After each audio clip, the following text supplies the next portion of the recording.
they would be extra proud of me.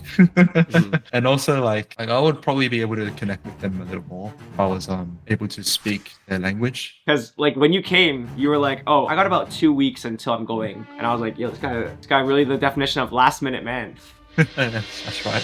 What's up, everyone? Today we got Nathan here. Hey, everyone. And Nathan's a student of the Cantonese and Mandarin Blueprint. He's been in it now for about, what, like 3 weeks? Yeah, like a month. No, yeah, it's been a month. And he has an absolutely crazy story. So I'll let him share it with you guys. But at first, I mean, why don't you introduce yourself first, Nathan? But actually, can you introduce yourself in Mandarin? Let's do it. Okay. 我的名字是 Nathan，我来自悉尼，澳大利亚。我开始学中文之前，我的生活有点普通的。我当时做一点视频，还有是一个物理治疗的学生。所以你是刚毕业的是吗？我还没毕业的。就是你还在上学。对，我还在上学。OK。那我想了解一下，就是有很多人他们想学普通话有不同的理由。那我想了解一下，就是你当初为什么想学普通话呢？我长大的时候，我父母带我去中文学校的，但是我是一个小孩子，所以我没有努力，我做工的时候，有人跟我说普通话，但是我听不懂，所以我有一点失望。有很多华裔他们也不会讲中文，那为什么这个对于你来说很重要？为什么会觉得失望呢？因为我的家人是很有中国文化的人，所以我想我应该可以说普通话，可以说广东话。我是 ABC 不等于我不能说普通话，还有不能说广东话。了解。那为什么最近突然间有这个认真的提升我的中文的那个想法呢？我去年去中国，当时是清明节，结果我第一次认识我的侄子，他是6岁的，他不会广东话的。他不会讲广东话。不会讲，对。他来自中国的哪一个省，哪一个地方？深圳，是深圳的。深圳深圳OK。然后深圳的学生没有说广东话的，所以呢，我当时不会普通话，所以我不能跟他聊天。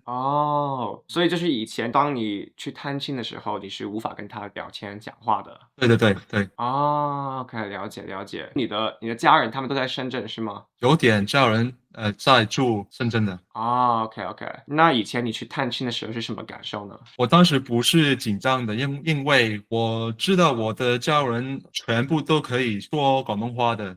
但是我去深圳的时候，我不知道我的侄子就可以说普通话的。所以当你跟他聊天的时候，然后他就是无法跟你聊天的时候，你是什么感觉呢？我有点失望，对，因为他可以说普通话，我不可以说。我要他的爸爸帮我翻译。OK。所以这次你学中文是有这个目标，就是想跟他聊天是吗？对，我学普通话的目标是我可以跟他聊天，对。I see. By the way, guys, this is this guy. He came and he was like, "Oh, I'm going to okay, I'll say Mandarin." 差不多1个月前，他跟我说，OK，我2个礼拜后要去广州，然后要去探亲，然後他问我就是在这个时间内，你觉得我可以跟他聊天吗？ I was like, what the fuck, bro? What kind of crazy timeline is this? It is how it is. 那我想问一下，就是你在来 Cantonese Mandarin 之前，你的国语是什么水平呢？我做 Cantonese Mandarin 的 course 之前，我的水平很差的。我当时可以说一点国语，但是我最大的问题是我跟说普通话的人聊天的时候，我不明白他们说什么。OK，了解。所以基本上是不会跟他们聊天的。对。Okay,了解。Okay, now go back to English for a second now. So, I mean, pretty much you were at like the beginner level, I guess. Yes, that's right. Okay, cool. I mean, first of all, I'm curious to see how like it actually went when you actually went to Shenzhen, because like when you came, you were like, oh, I have yeah, I got about 2 weeks until I'm going, and I was like, yo, this guy really the definition of last minute man. That's right. How long did you know you were how long before you knew you were going to China? Oh, not even that long. Maybe like a month before that. Oh, you only had like a month notice beforehand. Pretty much. Okay, so that's what kind of spawned like the, oh my god, I want to learn ASAP. Yeah. That's what like really triggered the oh god. I really got to do this like real quick. Okay, okay, I see. And so you tried to learn for 2 weeks, kind of just like other ways, and then you came to us. So when you came to us, by the way, it was like 2 weeks left, and I was like, "Yo, like, it's gonna ask some impossible stuff." But, I mean, hey, I mean, you worked hard, but I guess coming in, like, what had you tried beforehand? Well, growing up, I was just going to Chinese school on Saturdays, and at one point, I even went to like private tutoring with my Okay. friend to like learn some Mandarin. How And did up that go? up until like recently, I was just like, well, maybe I'll just use like Duolingo or something, try to like Okay. spice up my Mandarin a little bit. Mm. Yeah, but it didn't really work out that well. Why do you feel it never worked out that well, like, with the private tutoring or with the Duolingo stuff? Like it's pretty clear to me now, but it's like back then when teachers taught me how to like speak Mandarin and everything, like they never really utilized my Cantonese. I would just Mhm. like use your English or whatever. They're not really specifically trying to convert my Cantonese to Mandarin. That kind of made it a little difficult to like try Mhm. to learn Mandarin. I see, because it's kinda like, I guess, learning a new language from scratch, basically. Pretty much, yeah. Yeah, and then it's also the hardest language in the world. Yeah. Yeah, it is. Okay, and then, I guess, when you were kind of, like, considering, like, Cantonese Blueprint or when you were joining Cantonese Blueprint, was there any kind of, like, hesitations or kind of fears or things that you thought were kind of like, "Oh, shit," like, this is kind of a worry you had, basically, coming in? Yeah, well, You can be real with I me, by mean, the way. If yeah. you think, like, if you think the website's ugly or anything, I hear it all the time. I'll let you know. Well, okay. First of all, like, I had my hesitations because, like, I'm in my 20s. I don't have that much money. So I was like, what if this doesn't work out, or what if it's like a scam or something? Like, just lose all my money, and what if he doesn't refund me? What am I gonna do? Okay. Like, I had like some hesitations about kind of online courses if it wasn't like on Google or WOP or something. It was just like a website by itself, which I wasn't really used to. Yeah, I had What were some. your hesitations around that mainly? Well, it's just like you know how when you usually see like a sales page, basically they tell you what the course is about, and then Mhm. they get you like there's like a payment button down there. There's like a very bad stigma towards sales pages. I feel like if it's not from official websites like school. I see, I see. So it's kind of just like, oh, you had like a bad stigma about like kind of like online courses. Yeah, well, that was back then. Now it's changed. I see, I see, I see.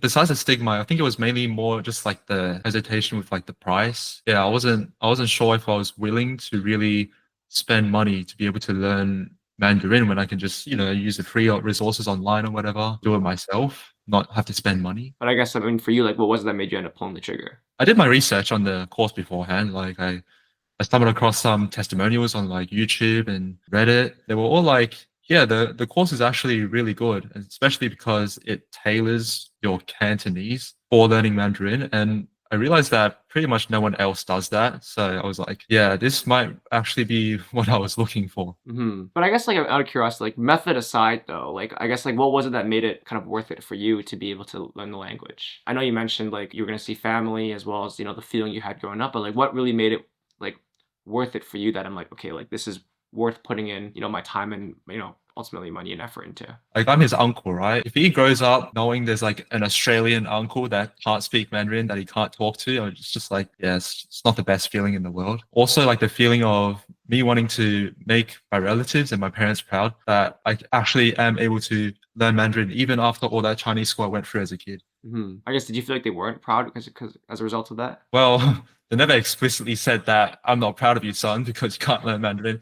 I mean, they don't say I'm proud in the first place. They're Asian parents. Yeah.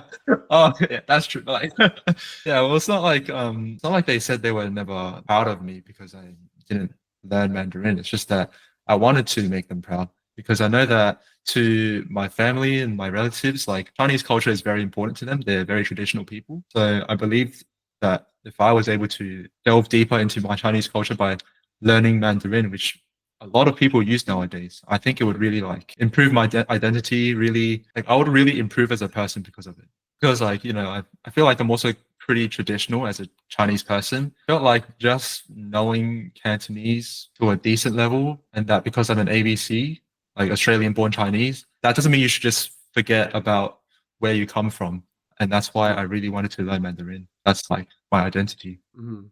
Okay. You were in the program for 2 weeks before you went to China, and I wanna hear about how that went when you surprised them in Mandarin in a second, but I'm curious, like, for you, because even 2 weeks is super tight in Canada Blueprint-wise. I'm like, we see things fast, but I'm like, "Yo, 2 weeks is tight because it's exponential growth with the language, right? It's like You might start off very slow in the beginning, and then suddenly slang clicks, then it just pops off for you. I guess for you, like I know I put you on like a pretty tight learning plan, but I guess what was it that you did that really like accelerated your results and really made you learn so fast? Not gonna lie, like those 2 weeks were pretty damn tough. Like I had to learn so much Mandarin. It was like, oh shit, I actually do this. But I found the program really helpful. Like it really helped me be able to understand how was I gonna do this. Like I had one-to-one coaching calls. Like you guys told me exactly what I needed to do to be able to accelerate myself to learn Mandarin. And I just kept thinking like it's gonna be a very tough 2 weeks, but it's gonna be worth it in the end because like being able to talk to my relatives in China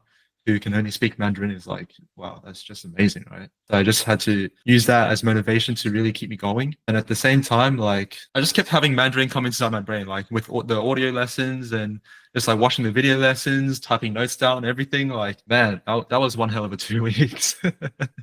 How much? Because I think I told you like put in about like maybe like an hour a day or so. How much did you end up putting in per day? Say it's quite a lot. Well, it depends because like there were times when I had to like go to work or do whatever else, right? So I would just do the audio lessons. So including the audio lessons and like typing notes down and video lessons, maybe like 3 hours a day. Okay. Okay, including the audio lessons, right? It's just listening while you're like working or something like that. Yeah. Well, actually, let's just say for the video lessons and stuff, I would put in like maybe 2 hours a day, and then for audio lessons, it would be another 2 hours. Okay. Could be more though Okay. if I'd worked that day. That's good. That's good. That's good. How did you find like the program overall? Like, was it helpful? Was it not helpful? Or like, what was your kind Yeah. of experience with it? Yeah, it was mad helpful.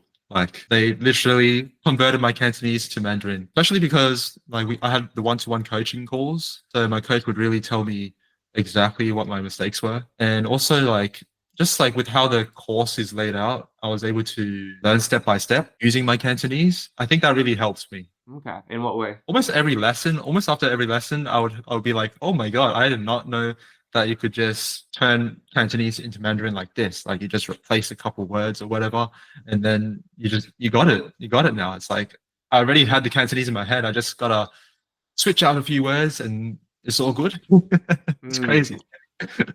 What was that Yeah. like first aha moment for you? Oh man, that first aha moment, like during the lessons, it was like pretty much at the start. I was like, so for this Cantonese sentence, all you got to do is switch this out and then put the Mandarin word, replace it, and then you've got it. Because since you've already been speaking Mandarin your whole life, you just turn it into Mandarin, and now it's all good. And I was like, oh my god, I never thought of learning like this before.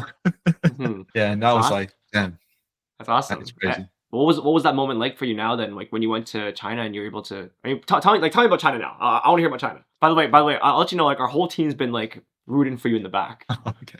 Like I was like, yo, this That's guy awesome. came in. This guy came in. He's like came in like 2 weeks. I was like, yo, this is like classic student puts it to the last minute thing. But everyone's been like, all right, I want to hear what happens. Like, what's the story? I mean, well, I went to Hong Kong first, and I had relatives in Hong Kong, and I told them that I was like learning Mandarin, and they told me, "Oh, that's awesome! Like how you're trying to learn Mandarin. Like we're proud of you." And that was really nice to hear. Is someone proud of you? Oh, well, they didn't exactly say that, but when I was like, you want some fruit, when right? yeah, well, they smiled when I said it. Like I Yeah, think yeah, that's good enough. yeah, yeah. Okay. Yeah, well, yeah. So I went to Hong Kong and then I went to Shenzhen, which is where my Date lives. And yeah, at first I was like, oh, I was pretty nervous because I spent 2 weeks to do this. So I had a talk with his dad first. Like, yeah, I've been learning Mandarin to be able to speak with your son. He was like, yeah, that's awesome. Like how you're trying to do this to be able to speak Mandarin. It's like it was a very heartwarming moment.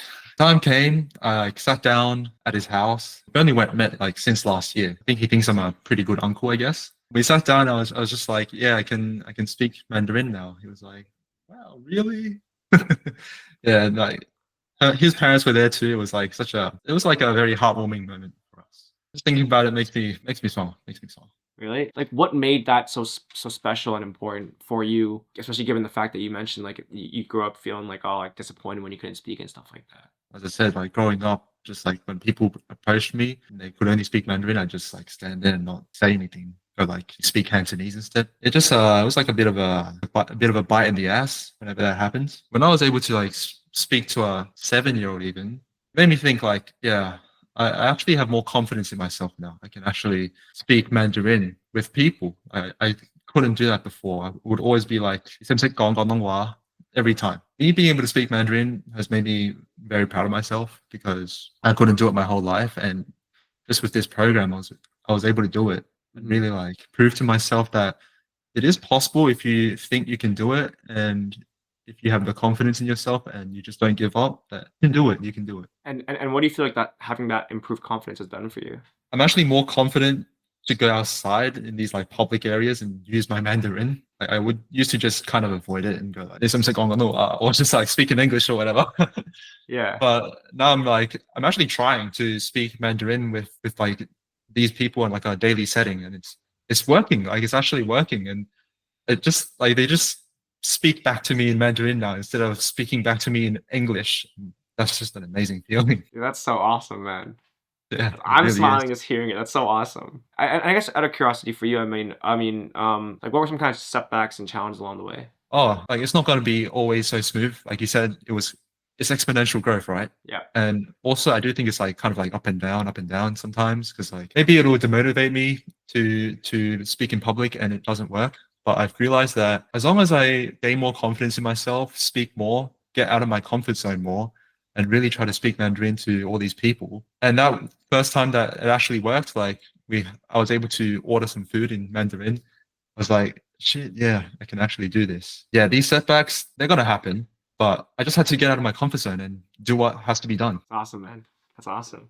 Last question for you. Okay, let's say similar situation. Like someone's been wanting to learn Mandarin for years. They've been saying, I want to get it, but it's always like some kind of New Year's resolution that never happens. I guess what kind of words would you have for that person? You're on the fence, right? You want to learn Mandarin, but you spent pretty much your whole life thinking about learning Mandarin. And what's the difference in between you learning Mandarin now, you learning Mandarin later, or never learning Mandarin? Like the best thing you can do is start as soon as possible. If you really want to do this and commit yourself to be able to actually speak Mandarin in the real world, then what do you have to lose in learning Mandarin? You're not gonna like, but so what if you go outside and you speak to some people, but they don't understand you? These setbacks do happen, but as long as you get out of your comfort zone, be confident and never give up, like you can do it. The only thing stopping you is you. So just keep that in mind. And when you said like it's better to learn sooner rather than later, like what did you mean by that? I think learning a language in general, it just takes a lot of time. Imagine me learning Mandarin right now, like in my 20s, compared to learning Mandarin when I was a kid and like consistently learning it. I think by now my Mandarin would have been like way better if Mm. I actually took the time to start sooner. Like, and also like if you start sooner, there's like so many experiences or like cultural experiences or the relationships you can make that can be made sooner as well. Experience many things that you wouldn't have been able to.